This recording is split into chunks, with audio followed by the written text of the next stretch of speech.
The reason why you're not saving enough is because you're using the business money to take care of your personal needs, and you need to stop that. Hi guys, so are you a tailor or generally a business person, and you have money coming to your hands every other day, okay, and then at the end of the month you're asking yourself like, where did all the money go to? Like, all the money I made within the month, like, I'm not seeing them. If this has happened to you or it's still happening to you, then don't go anywhere. You need to keep watching this video.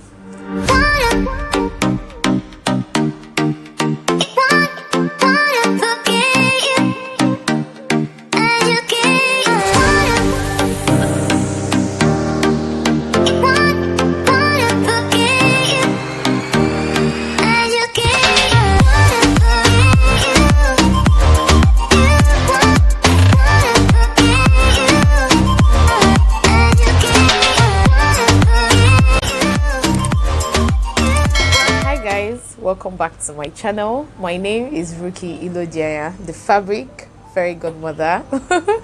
You're welcome back to my channel. We are going to be learning how to save more as business owners, especially as tailors. Okay, mismanagement of funds is one of the things that kill a lot of businesses, especially in its onset period, like when the business is still starting.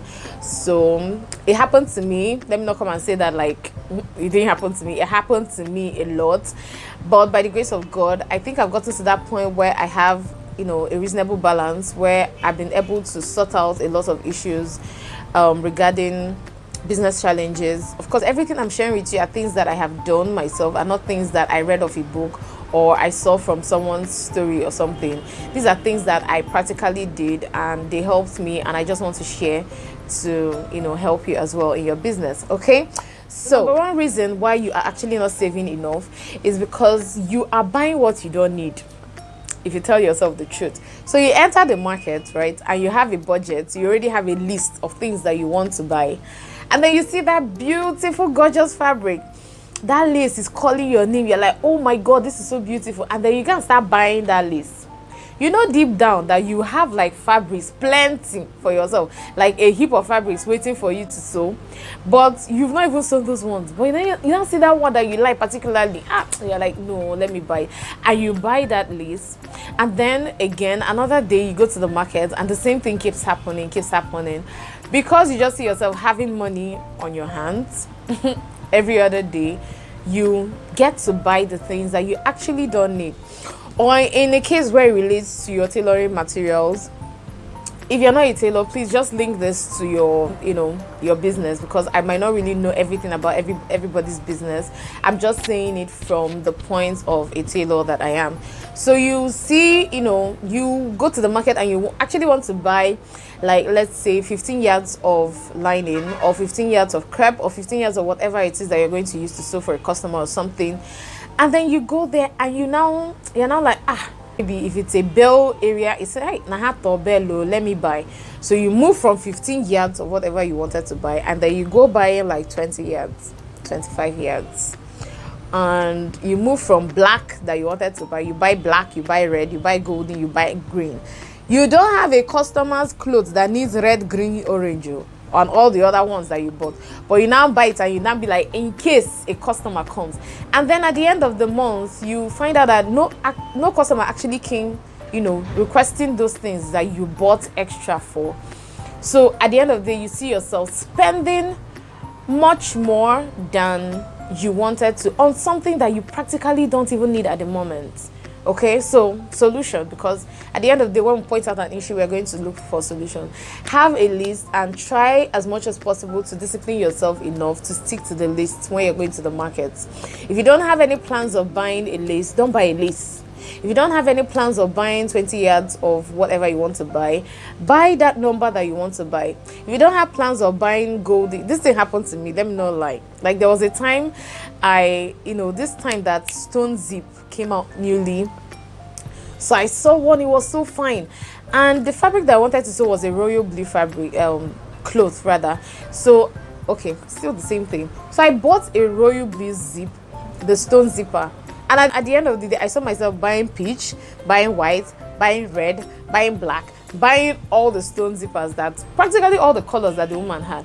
And these things, one stone zip at that time was 500 naira for one.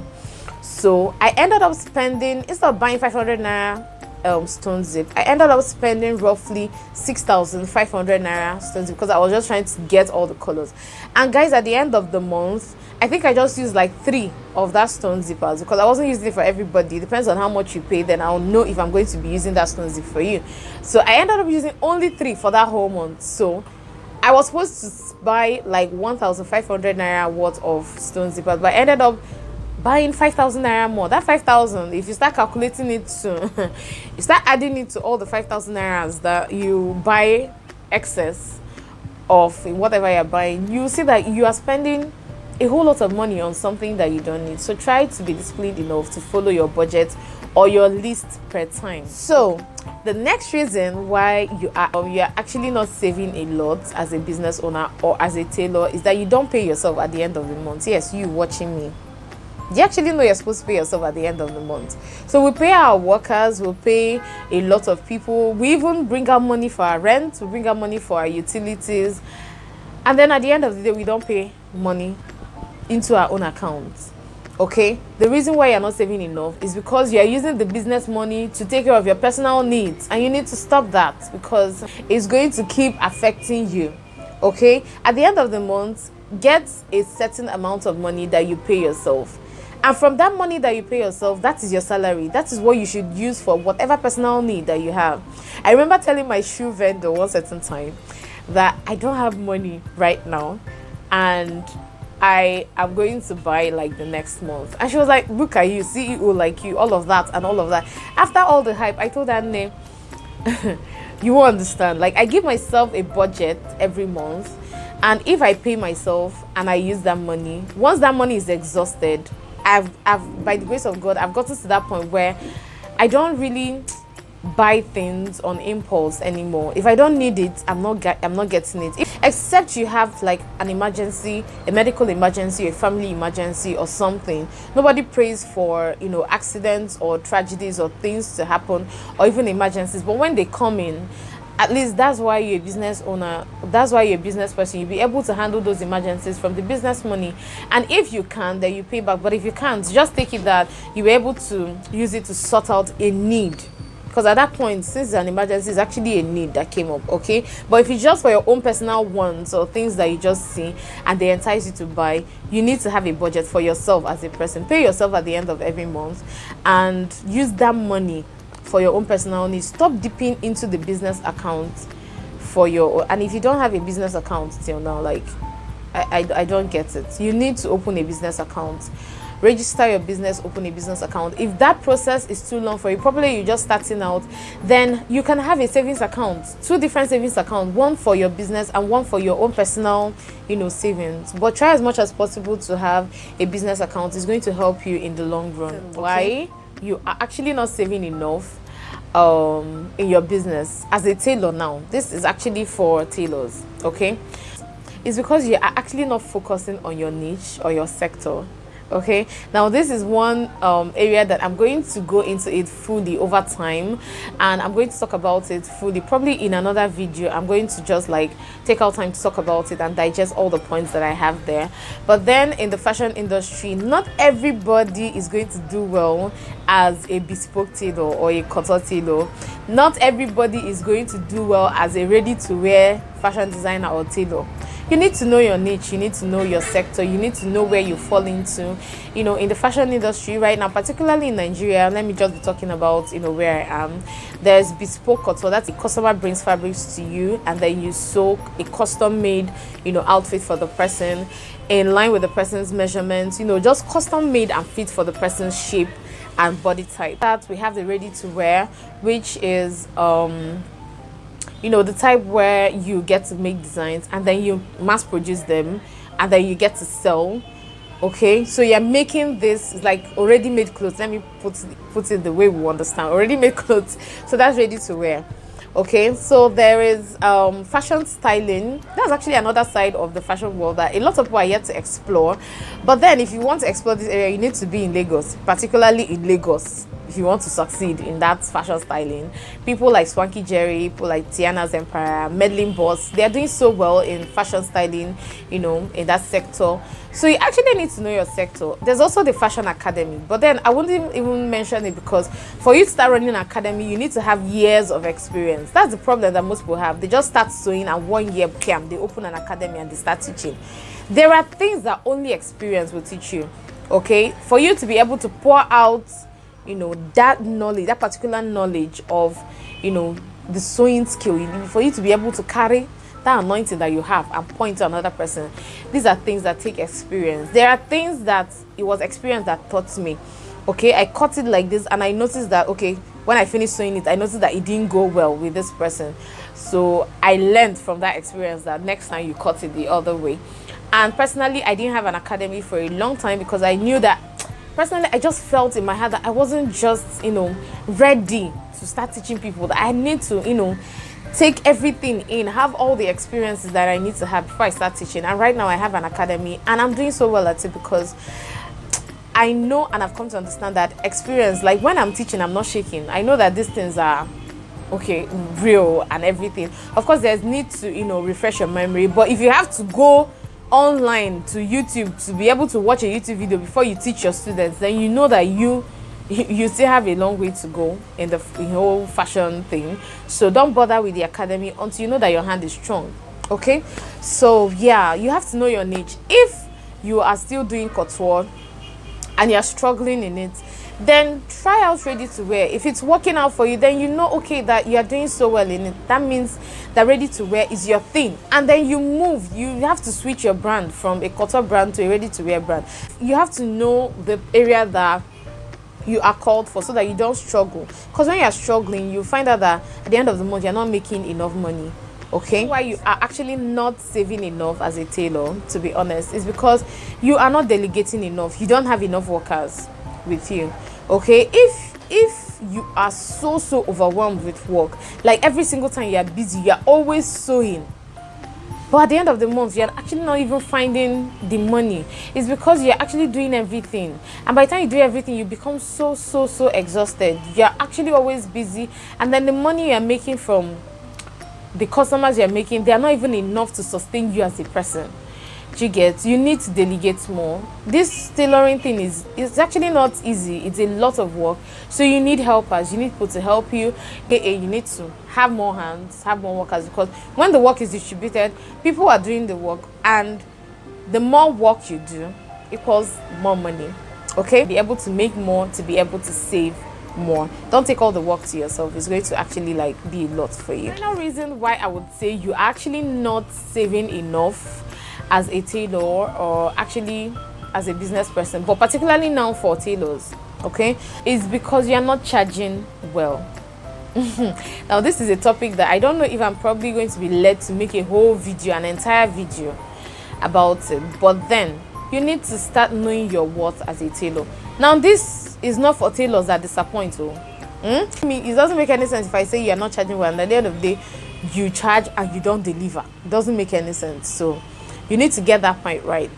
This has been an issue for tailors trying to know how to charge customers. There are people that come out in sewing groups on Facebook and say, "Dear soulmates, please, how much can I charge this customer for this style?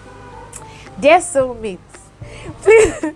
When I see that, it's so hilarious and I laugh, and I don't blame you guys, because sometimes it can be very dicey, because you don't want to overcharge and you also don't want to undercharge. You don't want to overcharge because you don't want to lose your customers. You don't want them to run away from you and say that you are charging so much or you're expensive for the particular work that you're doing.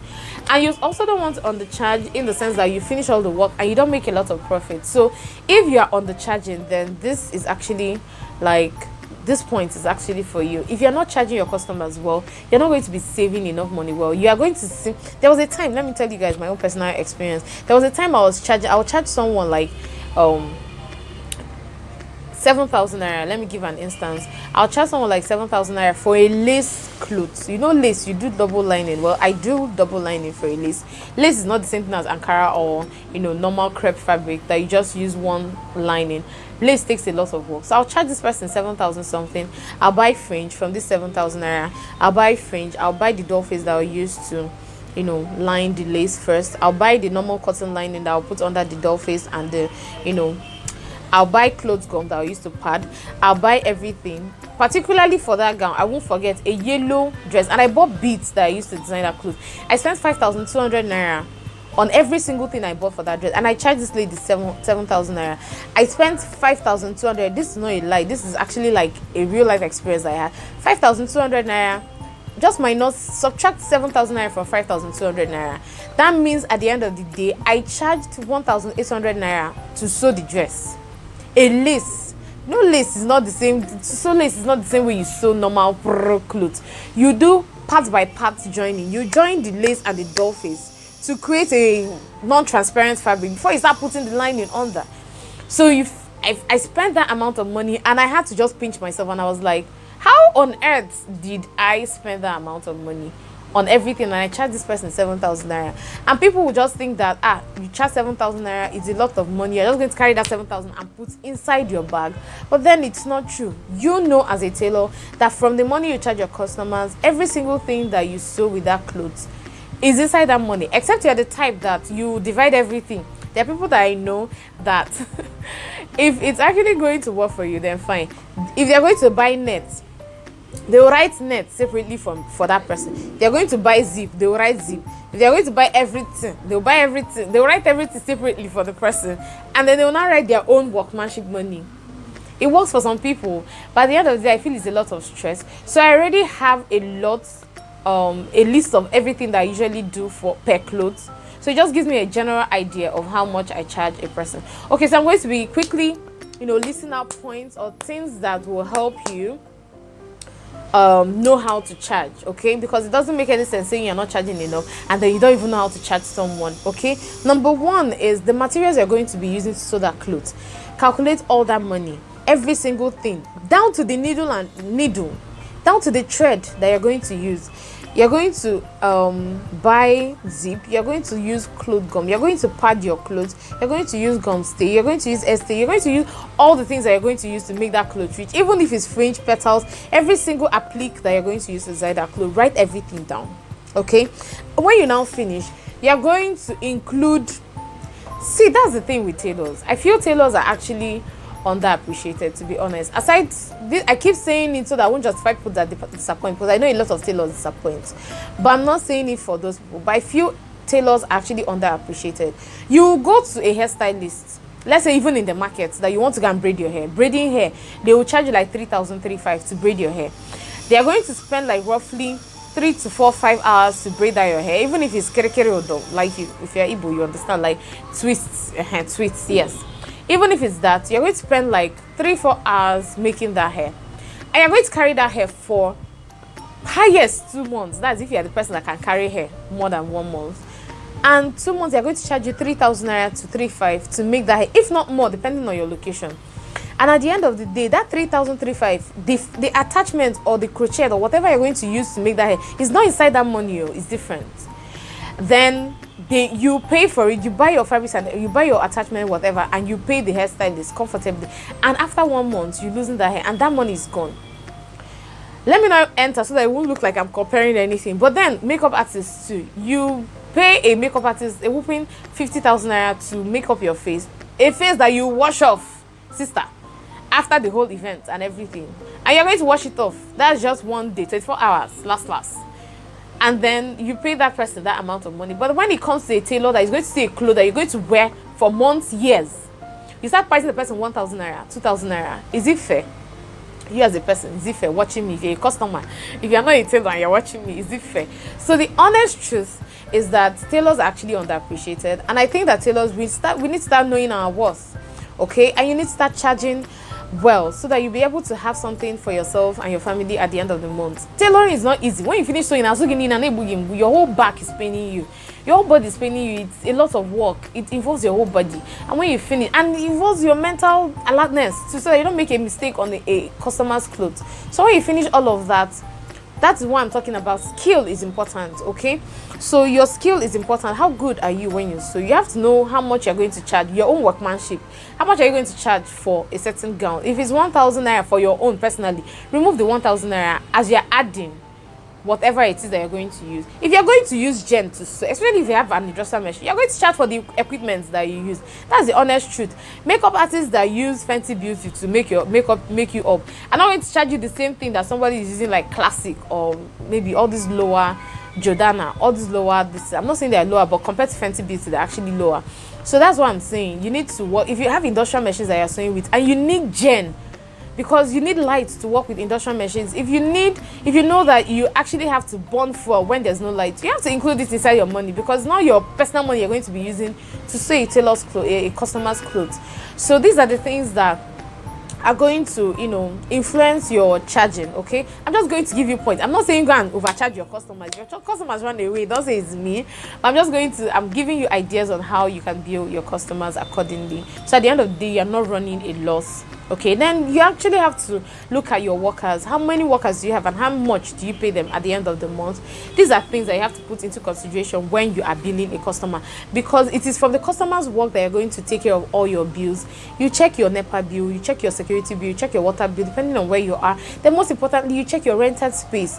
If you are in a shop where you are paying 200k a year, you cannot charge the same thing with the person that pays 60,000 naira a year. It is not possible.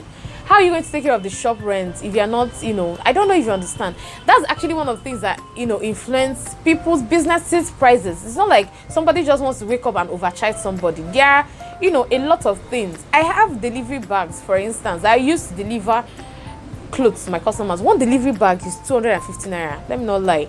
One delivery bag, the bigger one. The smaller one is like 130, 121. Okay, so these are things that branding is also part of the things that you actually need to look into when you are billing your customers. So these are just ideas. I'm just giving you ideas. I'm not saying that you should have all of this at the back of your mind, but these are things that would influence you on how to charge. So when you charge your customer right, you'll find out that when you finish the work, you're actually satisfied, because ego nine nwete at the end of the job is okay. Okay, another thing that you actually need to do so that you can start saving more is stop collecting all the money up front. That's a mistake that a lot of tailors, if you are charging 5,000 naira, you can take 2,000 naira as deposits. Okay, so that when you're done with the work and the person brings the work, you take the 3,000 naira, and you put in your pocket, and you know that it's there. If you collect 5,000 naira totally, you are going to, I don't know, but for me, I rather collect like 30-40% of the job upfront as deposit, and then at the end of the day, when I'm done with the work, then you take the bigger part of the money. I think it's going to save you. It's going to help you save more. Yes, I hope with these few points of mine, I've been able to convince you that you can actually save money as a tailor. Particularly for tailors, because I'm a tailor, so I'm speaking from experience, and you guys are my brothers and sisters in the ministry. Okay, so yeah, I hope that your business starts doing well and you start saving money more from now on. If you like this video, please give this video a thumbs up. Do not forget to subscribe, and I'll see you guys in my next video. Okay, bye.